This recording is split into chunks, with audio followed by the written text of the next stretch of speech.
All right, guys, we're in live here at the pop-up for Pushin' Burgers and Snitz Miche. Hey, big shout out. Big shout out, exactly. Sitting down with Fern. Fern, definitely. What up? Barber. What up? Gents Barber Lodge. Gents Barber Lodge. Gents Barber. Yeah. Let's plug it. Where's that located? We're in Mission Hills. Okay, for sure. Shire 405. I'm sorry, I'm a little spiced out right now. I was gonna say I'm gonna need an ice pack. I'm not doing too well right now. All right. So what's going on, man? What we got going on over here? Just wanted to sit down and talk to you. Just. We gonna talk some sports here? I heard we got a fellow Laker fan in our midst. Let's go, man. Let's go. A hardcore Laker fan. I know you for a minute now. I know that you've been watching the Lakers, been a little critical. Not critical. A real Laker fan, I would say. Somebody that would really objectively say what's going on with this season. It's eyebrow right. It's not doing well right now. It's a sad state of affairs. Just from my point of view, I mean the big three looks amazing. Right. On paper. It's just not functioning right now. We have a couple flaws, you know. Right. I think it's early into the season as well. Right. I think we still got some time. Right. I wanna see a little more ball movement, maybe a little more off-screen stuff. Okay. You see Golden State running their offense. Right. Non-stop, screens off the ball. Everything is moving great.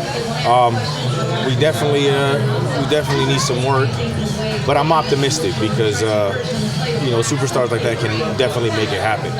See, I like that because that's true. Like now, you're giving me some hope because a little before I was saying that I'm losing faith, man. Because Anthony Davis is just disappointing me, man. Right. I feel like like you said, it takes a while for the stars to gel, right? Like LeBron was out for like 5-6 games. Westbrook's, it's always hard for him to get going, to find the shot. But I feel like LeBron and Westbrook, it seems like they're kind of moving in the right direction now. Yeah. Anthony Davis seems like the one that's the one that's not fitting in real quick. Unfortunately, Anthony Davis can be that player that I call glassware. Okay.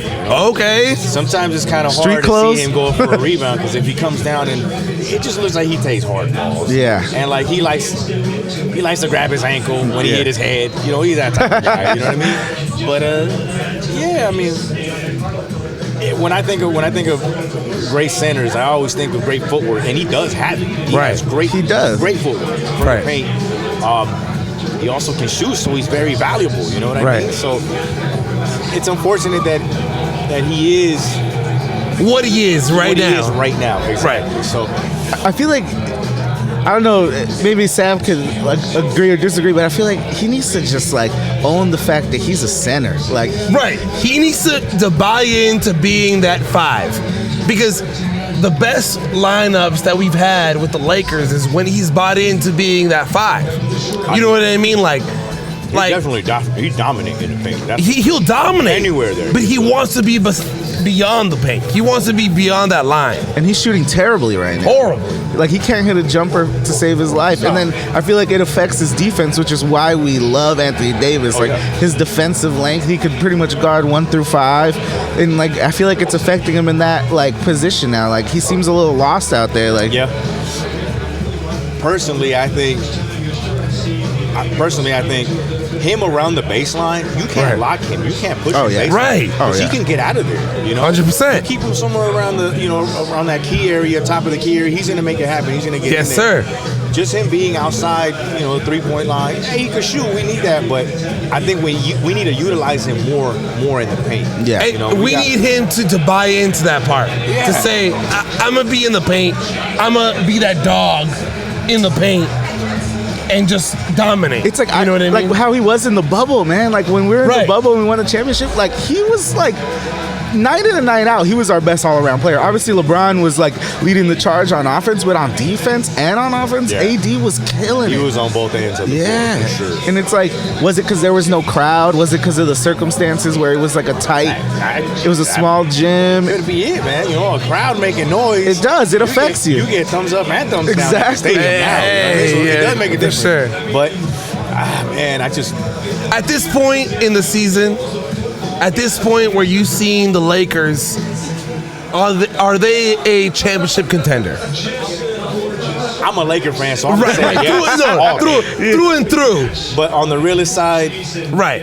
I think possibilities of us getting into playoffs. Yeah, the way we're playing, are we gonna last? Are we gonna last in the playoffs? Maybe not. Right. But I like to leave that towards that All-Star break. Right. Okay. When we get there, then I'll be able to see. You could gauge, where they're going to be at. Because honestly, right now with Phoenix and with Golden State playing the way they're playing, it's going to be. We're not catching Phoenix and Golden State. I feel like our best hope and best bet is get that 3rd seed. And it's still within reach. All the other teams are kind of not playing that well either. I think Memphis is 3rd, and that's not lasting. They're like it was scary too when we I know. And they don't have John Morant or Dylan Brooks, and like they're winning somehow. Like good shout out to them, but I don't think that's gonna last. Like I feel like the Lakers could still catch them up, and it's like if we get that 3rd seed and can avoid playing Phoenix or Golden State, 3-4, yeah, 3-4 seed. That'll give us some hope. Oh yeah, for sure. The 7-8. Oh no, we can't beat Golden State and Phoenix in the first round. Who wins the Christmas Day game? Because we got Lakers Nets. Ooh, that's gonna be a good one. You know what? I think we're going to come out. We're definitely going to come out Christmas. Are you sure? Yeah.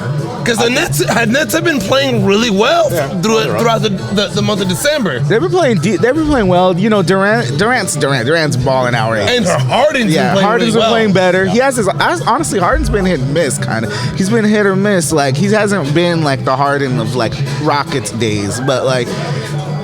I agree. I think we'll pull that one out too. I think so. I think I'm waiting. The thing that's going to scare me in that game, or it's going to worry me, is if Patty Mills catches heat. Oh yeah, that guy you're catches right. heat because you got firepower from Harden, you got firepower from KD. But they don't have that third guy. LaMarcus Aldridge might hit him off the glass like Tim Duncan taught him to do. Hey, LaMarcus has been playing pretty well for them too. Yeah, he's been playing pretty well. I still think we're going to outpower them. They are I want to say like a Limsy team, you know. Right. But I think we're gonna put on. I think by that time I feel like LeBron has had his time to say, "Hey, this is what the fuck is going on. This is what we're trying to do." Dude, he's been playing well. So ever since he's been back from injury, LeBron's been good. Like I said, Westbrook he figured it out. Like Westbrook's been playing really well like the last month pretty much. Like it's just AD. Like, but I feel like if AD gets back in the mix, we'll beat the Nets for sure. And then we just need a string like a nice 5-6 game winning streak. That's what we need. A good streak. Yeah, I do feel like AD's a little something's bugging him. I don't know what it is, but I'm going to give a little controversial, just a little talk real quick. Would you trade AD for anybody else in the league right now for what he's been giving you? AD. Like, if you could trade AD for Jokic tonight. Oh, man. Why do you have to do that? You know what I mean? Why do you have to do that to me? That's like right there. If you have to trade Jokic for AD or another big, let's say Rudy Gobert. No, I wouldn't do that. All right, no, right, no. But so you're saying that Anthony Davis isn't one of the top 5 defenders in the league? Of course, he is. No, for sure. No, but isn't Rudy Gobert one of the top? Yeah, but on offense, there's not like it's not a good like trade-off in terms of offense for sure. He's not going to score you a lot of buckets. He's going to get his points. He's going to get his blocks. He's going to get his rebound. Yeah. But AD is going to put up easy 20, 25. That's why the Jokic one is interesting. Easy win. True. I mean, the way he's doing it now, but he's going to catch his rhythm. I think he's more of a threat than Gobert. He's more of a threat than Gobert. You can admit that. Right. So would you trade AD for Jokic tonight? Yeah, because Jokic is like an offensive savant. Like he's like, I mean, his offense, he could get you 10 assists. Joker's tough. The only 2 bigs in the league that I would even think. So that means you'd be ready to just trade AD for Jokic. I think I would. But that's like the only Embiid maybe. Yeah, that's another one too. Yeah. Embiid can score. But Embiid is another injury-prone guy. As longevity-wise, I think the Joker is like that. You can't break that. Yeah, he's just like a block. So we're not happy with AD. That's my point of my conversation. I mean, but the thing is, I feel like we had this conversation before. Like the thing is, like Jokic and like even like the Greek Freak. I think you were talking about the Greek Freak last time. I mean, that's a whole nother. Yeah, but it's like level. That's like Jokic and Embiid. Like those are like maybe the only two guys I would even think. It just shows you like AD's special. Like he's in that conversation, but Jokic is like an animal. He's a different animal. Like the Joker usually he drinks a fifth of vodka. Yeah, you know what I mean. So he's like, and his brothers are gonna beat you up. I'm loose. I mean, the Joker's he's a tough defender. You seen what he did with Morris, right? Oh yeah, he shoved him off the court. Yeah. Like, hey man, you gonna try to push me? And you know what?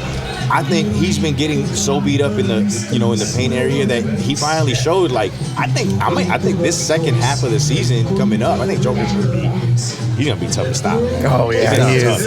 He's just crazy, and he has that team on his back right now because they don't have Jamal Murray and they lost Michael Porter Jr. and they still have the same record as the Lakers. So why not? Denver wouldn't do it. That's why. Yeah. Denver would never do that shit. Back to the question, AD. He bought us a ship, so I'm gonna ride out with him. Loyalty, baby. I'm gonna let the Joker try to get one in Denver. It's gonna be tough without Jamal, but we're gonna be solid. I think we're gonna make a strong run. There we go. I hope so. Well, it's been good talking with you. Likewise. Thank you at Gentleman's Lodge, right? Yeah. Right. Come through for Barber at gentsbarberlodge.com. Hey, come back on the podcast for sure too, bro. Man, You're welcome whenever. Always. Real quick. R.I.P. Chente. Oh yeah. Got to. Salud, I just have a water on me. Salud. Hey, salud. To Chente. R.I.P. To Chente. Thank you guys for listening in. And Lucky Specialists. You should follow them. Get a good haircut. Wow. It's your boy Sam Torres. Jeff De Peña, baby. We out here.